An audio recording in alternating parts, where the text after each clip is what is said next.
హైదరాబాద్ కోటి ఆరోగ్య వైద్య విద్యా కమిషనరేట్లో హైడ్రామా నెలకొంది. ప్రభుత్వ ANM staff nurse, head nurse, general ట్రాన్స్ఫర్లలో గందరగోళం తలెత్తింది. పారదర్శకత లేకుండా తమను బదిలీ చేస్తున్నారంటూ ఏఎన్ఎం స్టాఫ్ నర్స్, హెడ్ నర్సులు ఆందోళన వ్యక్తం చేస్తున్నారు. మరిన్ని వివరాలను మా ప్రతినిధి సతీష్ అందిస్తారు. స్టాఫ్ నర్సులు, హెడ్ నర్సులకు సంబంధించి జరుగుతున్న ట్రాన్స్ఫర్లలో ఇబ్బంది జరుగుతుందని చెప్తూ ఆందోళన చేస్తున్నారు. ఇటు కోటి వైద్య విధాన పరిషత్ దగ్గర, కోటి మెడికల్ కాలేజీలో జరిగేటటువంటి ట్రాన్స్ఫర్ల దగ్గర నిన్న రాత్రి నుంచి కూడా ఒక గందరగోళ వాతావరణం ఉంది. చిన్నపిల్లల్ని తీసుకొని వచ్చాం, అదేవిధంగా కొంత ఏజ్డ్ అయిపోయినటువంటి వాళ్ళందరం ఉన్నాం. ఇక్కడికి వచ్చిన తర్వాత ఎలాంటి విషయం కూడా చెప్పట్లేదు, మాకు ట్రాన్స్ఫర్లకు సంబంధించి ఎలాంటి క్లారిటీ కూడా లేదు, అవకతవకలు జరుగుతున్నాయని చెప్పి కూడా చెప్తున్నారు. కొంతమంది ఇక్కడ బదిలీల కోసం వచ్చినటువంటి నర్సున్నారు, వాళ్ళతో మాట్లాడదాం. ఏంటి మేడం యాక్చువల్గా ఏంటి సమస్య? సార్ మేము వరంగల్ నుండి వచ్చాం సార్, ఎంజిఎం నుండి. మా లిస్టు మాది మల్టీజోన్ 1.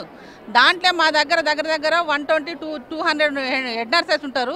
మొత్తం అంత అవకతవకలే లిస్టు. వెనక చేరిన వాళ్ళు, ముందు చేరిన వాళ్ళు, కొంతమంది అసలు నేమ్స్ కూడా లేవు.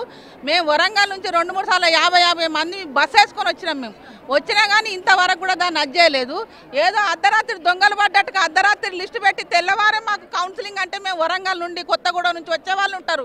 ఇంత తొందరగా అంటే మేము ఎట్లా? మేము ఒక్కటే కోరుకుంటున్నాం, మా లిస్టు ఏదైతే ఉన్నదో అవకతవకలు ఉన్నదో అది కరెక్ట్ కావాలి. దాన్ని ఆన్లైన్లో చూపెట్టిన తర్వాతనే మాకు కౌన్సిలింగ్ జరగాలని మేము కోరుకుంటాం. 32 years సర్వీస్ ఉన్న వాళ్ళకు 14 years, 14 years సర్వీస్ ఉన్న వాళ్ళకు 4 years. ఈ విధంగా దాదాపు 3వ తారీఖు నుంచి 80 జీవోను విడుదల చేసినప్పటి నుంచి ఇప్పటి వరకు ఒక 3-4 సార్లు మేము రిప్రజెంటేషన్ ఇచ్చిపోవడం జరిగింది. డిహెచ్ గారు కూర్చుంటున్నారు, మంచిగానే రెస్పాండ్ అవుతున్నారు, మేము కరెక్షన్ చేయిస్తామన్నారు. సేమ్ అదే రిపీటు 4 సంవత్సరాలు 30 సంవత్సరాలు పడ్డాయి. 30 సంవత్సరాలలోకి ఏమో 4 సంవత్సరాలు పడ్డాయి. 10 సంవత్సరాలలోకి ఏమో 5 సంవత్సరాలు పడ్డాయి. అట్లా సీనియర్ లిస్ట్ మొత్తం సీట్ ఇప్పుడు క్యాడర్ ప్రకారం ఇస్తుండ్రో అర్థం కావట్లేదు, లేకుంటే సిటీ సీనియారిటీ చూస్తుండ్రో అనేది తెలుసు. కొంతమందికి క్యాడర్ పడుతుంది, కొంతమందికి సిటీ.